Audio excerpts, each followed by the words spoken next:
The old bookstore always held a certain mystery. Dust motes danced in the sunbeams that sliced through the cluttered aisles, illuminating forgotten treasures. I, like many others, was drawn to the scent of aged paper and the promise of discovery. One afternoon, while browsing the philosophy section, I stumbled upon a worn copy of Plato's Republic. It was bound in faded blue cloth, its pages brittle with age. Something about it called to me, a subtle pull that I couldn't ignore. I picked it up, intending to add it to my ever-growing collection.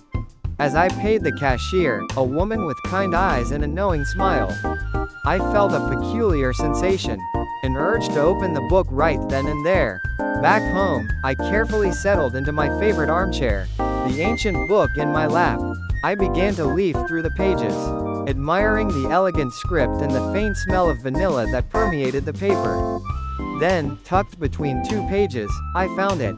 A small, folded note, yellowed and fragile. With trembling hands, I unfolded it. The handwriting was neat, precise, almost clinical. The message, however, was far from calm. It spoke of a crime, a planned robbery, and a specific date and time. It warned of a conspiracy, urging the reader to expose the truth. My heart pounded in my chest. I couldn't believe what I was reading. It felt like a scene from a movie. A thrilling plot unfolding right before my eyes. Who had written this note? And why had it been hidden in this particular book? The note mentioned the local art gallery, a place I frequented, and the upcoming opening of a new exhibition.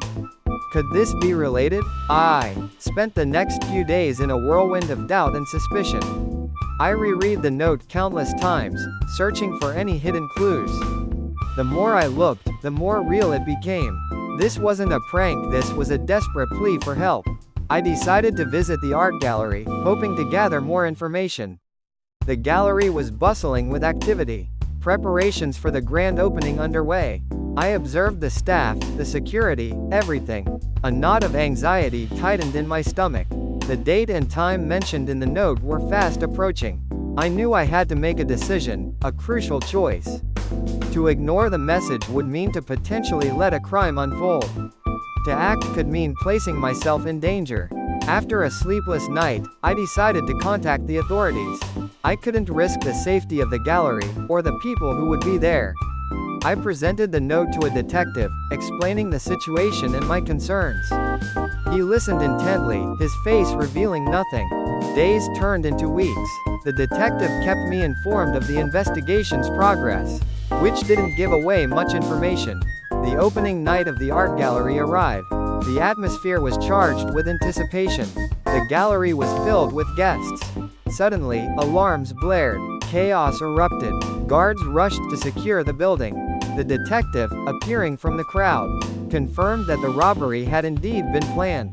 Thanks to the note and my courage, the criminals were apprehended before they could cause any real damage. The old bookstore, the worn copy of Republic, and the hidden note had played their role in averting a disaster. I realized that some mysteries are best left unsolved, while others demand to be unearthed.